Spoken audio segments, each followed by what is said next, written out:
Minutes before Kang Yu-jin married another woman, the black woman who had raised his twins for 10 years walked into his wedding. He thought she had come to stop the marriage, but she told him she had come to say goodbye.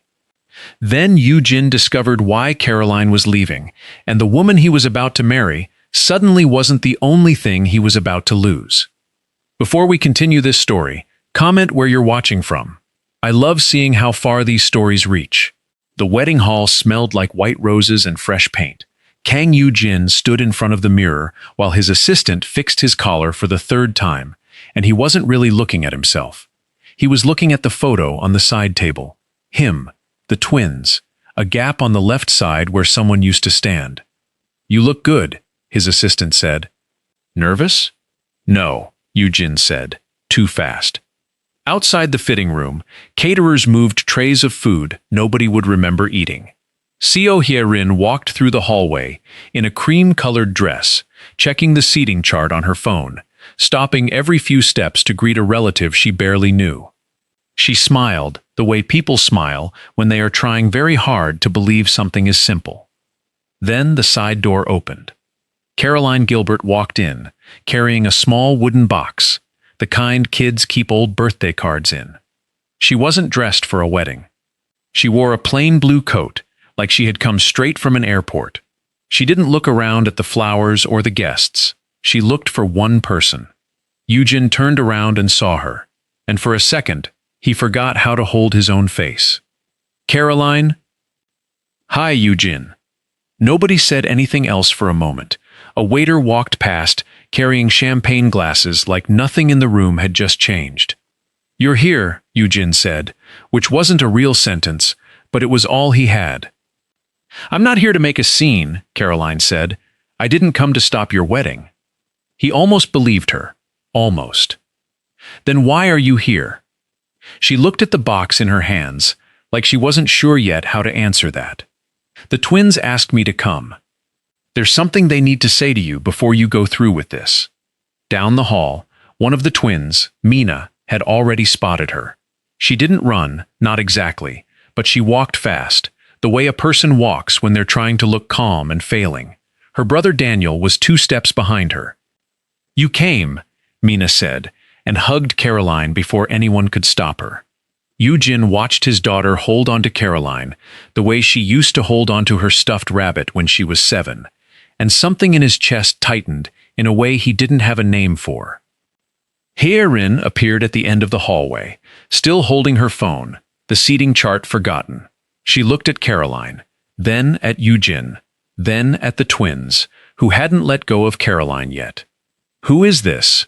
Hye-rin asked, though something in her voice said she already suspected the answer. "This is Caroline," Yu-jin said. "She used to help with the kids."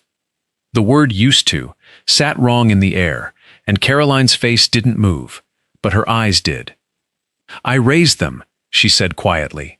Not angry, just correcting the record. "For 10 years.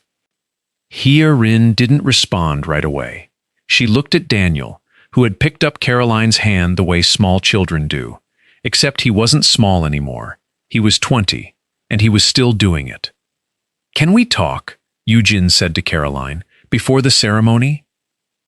"I already told you why I came," Caroline said. "Talk to your kids first." She said it simply, without any weight behind it, but it landed like something heavier. Yu-jin had spent 10 years believing he understood his own children. In that hallway, watching Mina refuse to step back from Caroline's side, he wasn't sure that was true anymore. The wedding planner appeared with a clipboard, asking if they were ready to move to the main hall, and nobody answered her. Yu-jin looked at Caroline. "Why didn't you tell me you were leaving? Months ago. You just disappeared." For the first time since she walked in, something in Caroline's expression cracked. Just slightly. Just enough to show what was underneath it. "Because you never asked me to stay," she said. Then she took the twins by the hand and walked toward the garden outside, leaving Yu-jin standing in a hallway full of flowers he suddenly couldn't smell, next to a woman he was supposed to marry in less than an hour. The garden was quiet compared to the noise inside.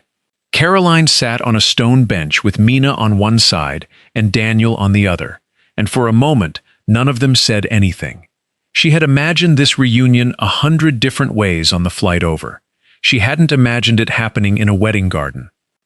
"You cut your hair," she said to Mina, "because it was easier than anything else."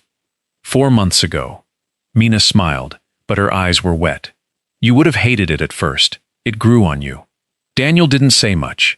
He just kept looking at her, like he was checking she was real. Inside, Yu-jin stood by the window watching them through the glass, unable to make himself walk out there yet. Hye-rin came and stood beside him, following his eyes to the garden. "She really raised them," Hye-rin said. "Not a question. She helped me." Yu-jin, Hye-rin turned to face him. "Look at your daughter's face right now. That is not what helped looks like." He didn't answer.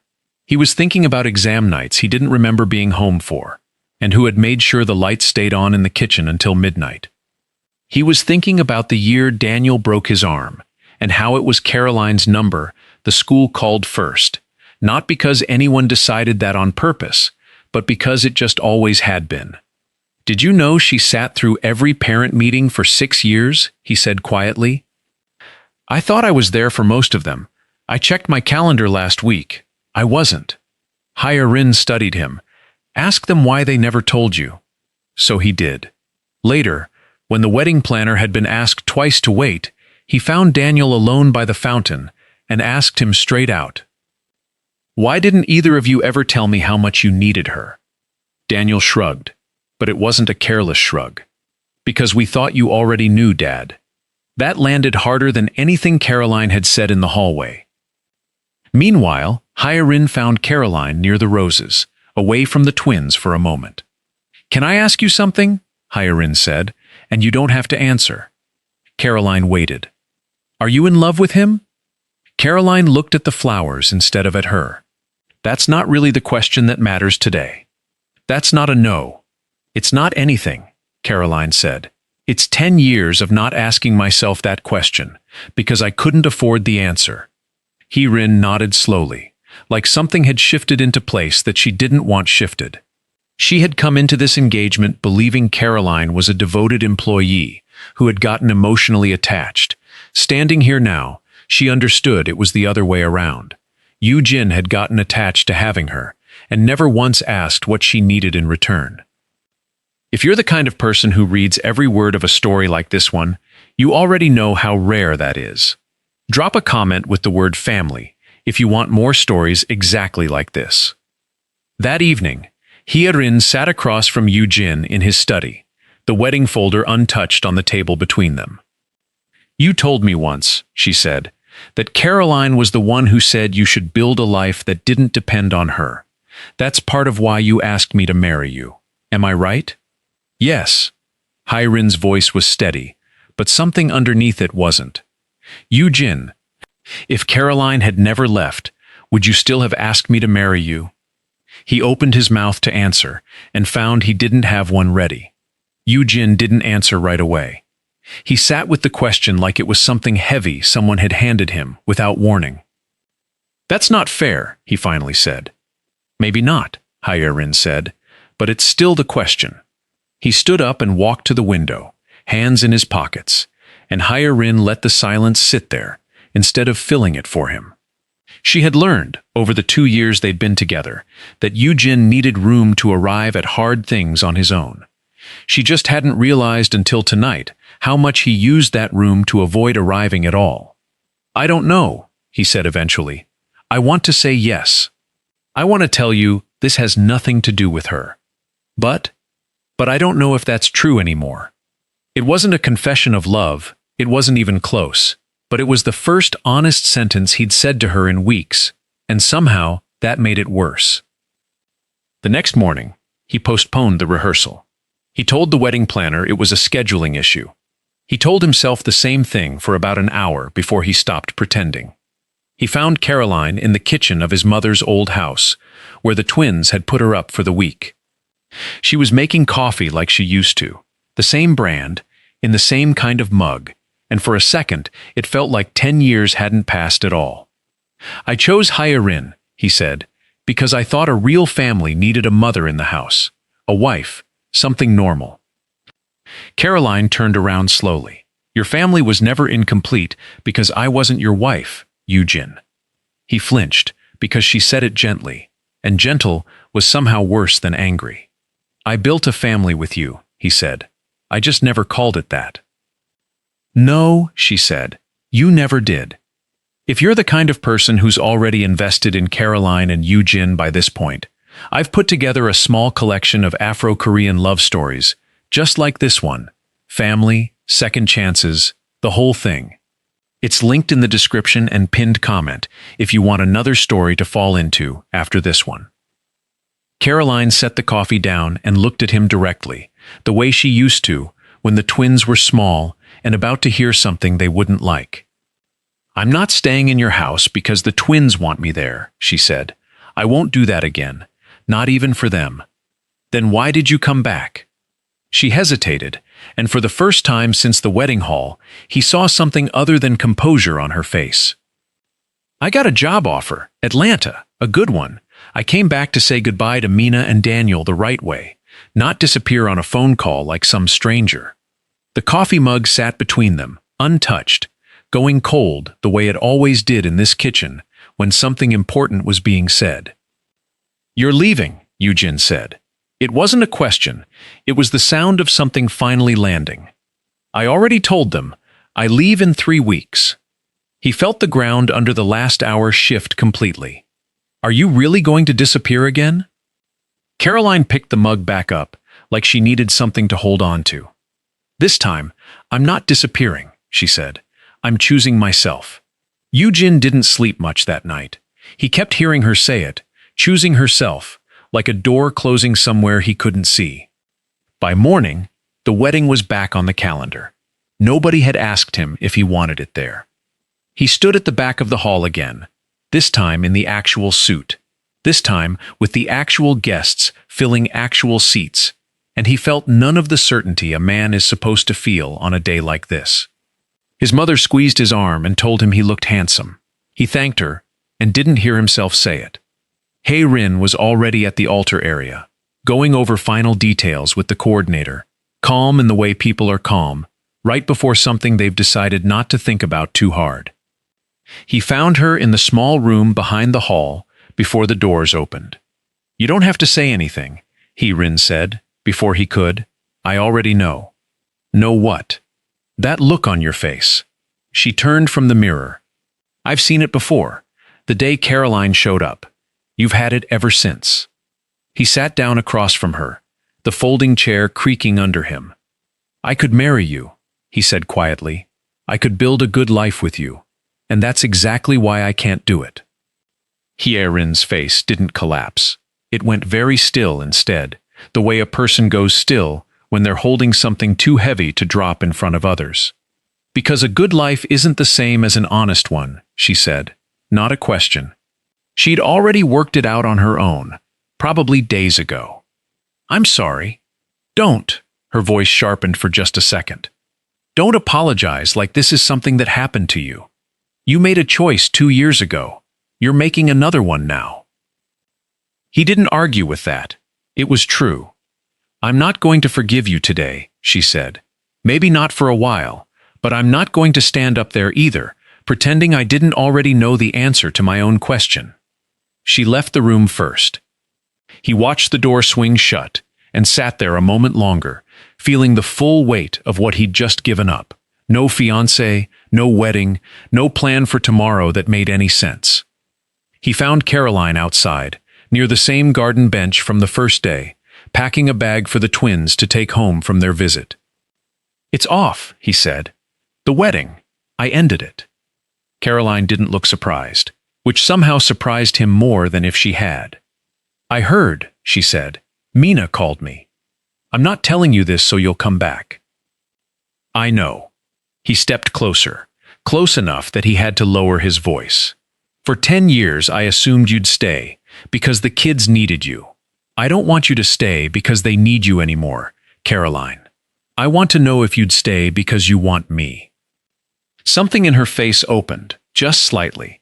the way a door does before someone decides whether to walk through it. "Then don't ask me today," she said.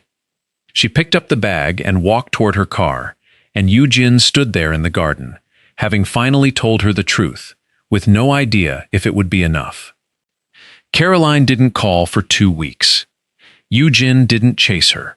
That was the hardest part, not reaching for his phone every time he thought of something he wanted to tell her. He'd catch himself halfway through typing a message about Daniel's college acceptance letter and delete it. She would hear about it from Daniel, the way any parent should hear it, not from Yu-jin trying to earn his way back into her life through small updates. He started picking the twins up from school himself. He sat through Mina's violin recital and actually watched it instead of checking his phone under the program.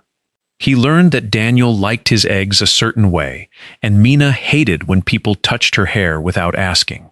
Small things Caroline had known for years, without ever once making him feel stupid for not knowing them. 3 months in, Caroline moved into a new apartment across town.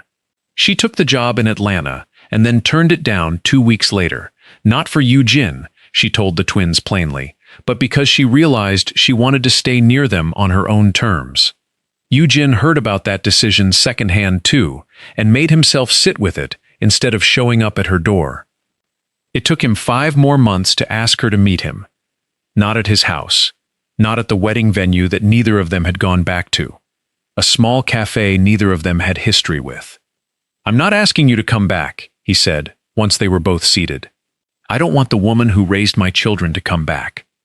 Caroline waited, her coffee untouched, the same way it always seemed to go cold between them. "I want Caroline," he said. "Just Caroline. Whoever that is, when she's not taking care of anyone." She looked at him for a long moment. "You understand, I'm not the same as I was 10 years ago. I'm counting on it." Something in her shoulders loosened, like she'd been braced for a different answer. If this story stayed with you, I've put together a collection of more Afro-Korean love stories about family, second chances, and choosing each other honestly. It's linked in the description and pinned comment, if you'd like another one to settle into. They didn't rush anything after that. No sudden proposal, no moving back in. They dated the way 2 people do when they actually want to find out who the other person is, which took longer than either of them expected, and mattered more because of it. A year later, Caroline walked into the house, carrying groceries, letting herself in the way she used to, except now she had her own key because she'd asked for one, not because anyone assumed she'd need it. The twins were arguing about whose turn it was to set the table. Yu-jin stood over the stove, staring at a pot that did not look anything like his mother's recipe was supposed to look. "It's supposed to be thicker than this," he said, without turning around. Caroline set the bags down and looked over his shoulder. 10 years ago, she would have taken the spoon out of his hand without asking. She didn't move to do that now. "You added the sauce too early," she said instead, and laughed. "Are you going to help me?" "No," she said. "You wanted to learn how to do it yourself." He smiled, the kind of smile that had nothing to prove. "Then stay and watch."